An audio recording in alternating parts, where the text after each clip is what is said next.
absolutely terrified. You got this!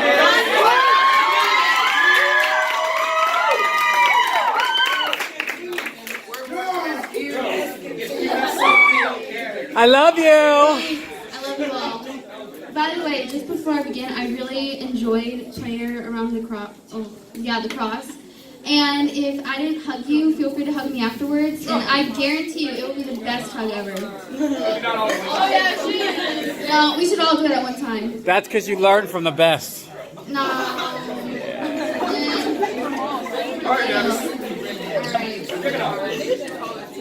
At the old Kairos, they used to make you answer questions when you first started. So, and Mom and Nikki told me this, and one of the questions was, would my parents be proud of what I'm about to do? And honestly, my dad, seeing as he's right there, not really. He's always telling me that I'm not funny and that I can't make jokes, and I'm like, thanks for the encouragement, Dad. What are you doing to me? However, he does say that my presence is hilarious, and then I turn to him and I say, wait, you're saying my life is a joke? And he goes, yeah.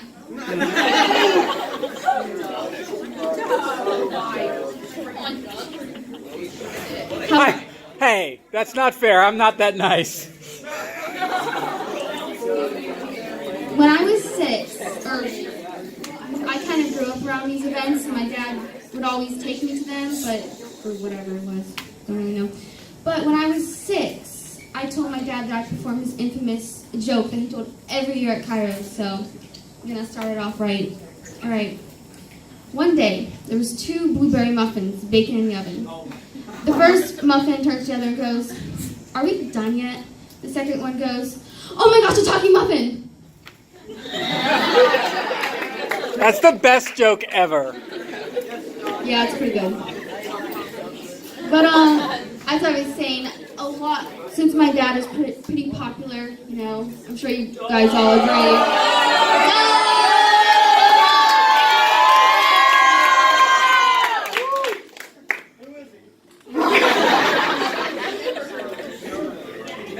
Someone called you a her.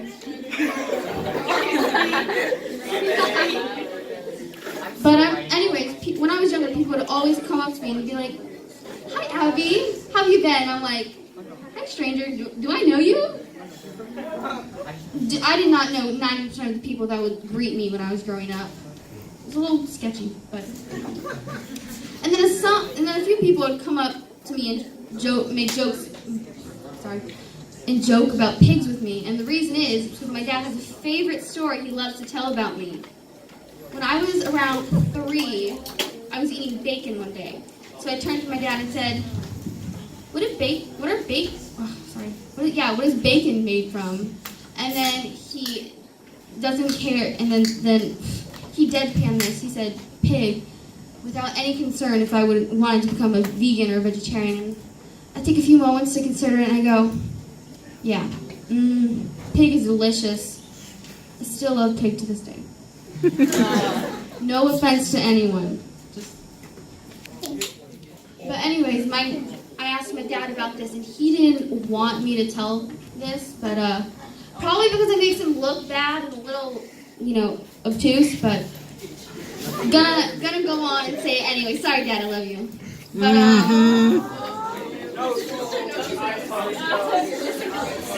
It's a long walk home, girl. Try that.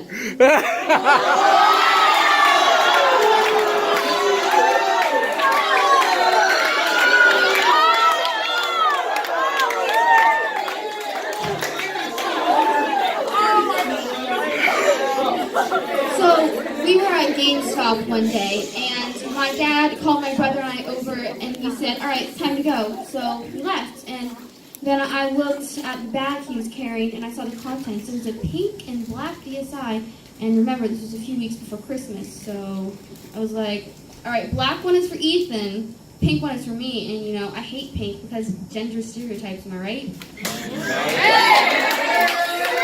love pink now, though. Pink is, yes. But, anyway, so later that night, I climbed into his lap, gave him a hug, and said, "Dad, I really wish for Christmas I could get a blue DSI. Oh my. Come Christmas morning, I open the present. A blue DSI. Yeah, we blue parents. Woo! I'm sure we've all done that before. But a few years ago, I said, Dad, remember when we lived in Winsboro when you bought us those DSIs? And he goes, yeah. I said, yeah, the bag was see-through. But yeah, so enough about my dad, because honestly, we all know him. Everyone goes on and on about him. Right there's my brother Ethan. I love you. Woo! Alright, a little loud. Woo! Ethan! But My roommate. Ethan and I are really close for siblings, because I know a lot of you probably fight with your siblings, but we've always been close. Yeah. But so on my 7th birthday, woke up, found Ethan sitting in the living room, and he says, I got you a birthday present, and I was so excited. I was like, I can't believe my big brother would spend money on me, even though it was wrapped in notebook paper.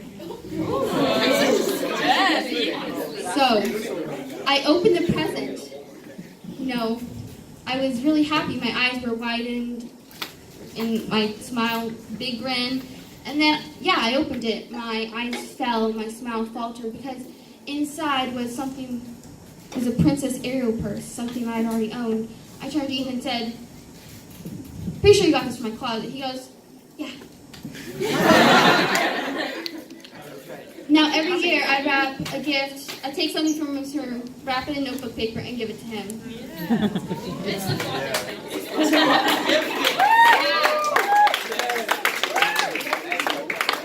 But, you know, one time Ethan was playing with a bat and ball in my room, and, you know, in one swift motion, the ball hit my window. And so Ethan dropped the bat. Dad came running in and was like, what was that? And Ethan was pointing at me and goes, it was her. And I was pretty young, so I did get in trouble.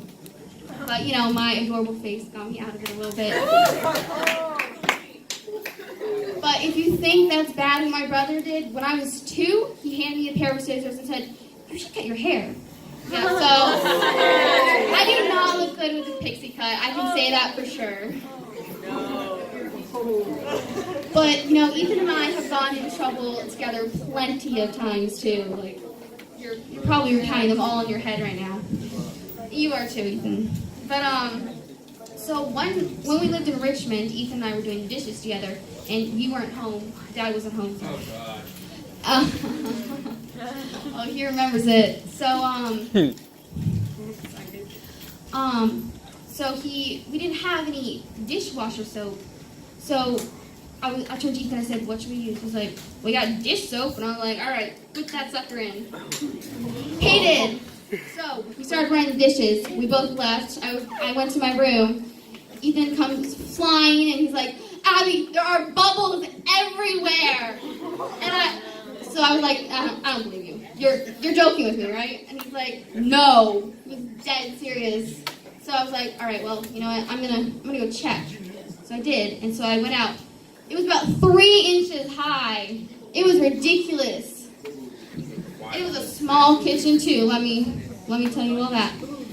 So Ethan and I are freaking out. I'm like, oh my God, we're gonna drown in bubbles. I'm not a Powerpuff Girl, Ethan. I'm gonna drown in freaking bubbles. So Ethan's like, go get all the towels. I'm gonna use this mop. And I'm like, what is a mop gonna do? It's 3 inches high. So we threw towels and the mop was swishing everywhere, and then the door lock, whatever turned or whatever you call it, jingled. Anyways, Dad came in and he goes, what the hell happened here? She was watching her language. Where do you think I got it from? Yeah, our household is the language is a little bad. But, yeah. But, So this story, it was with our mother. Ethan and I were about 4 and 6. We were on a long drive from Virginia to Georgia. But Ethan and I were like, let's do something nice for Mom. Yeah, okay. And the microphone stand is a little awkward. Sorry. I don't know how. Slide it forward. Okay. So, anyway, so we were like, all right, let's clean the windows. So we did, and then we turned to Mom and we said, we cleaned the windows for you. And she's like, oh, that's so sweet. And then about a minute later, she turns around with this pure horror on her face and says, wait, with what? Ethan and I turned to her and said, Sprite. That's actually it. Thank you all. All right.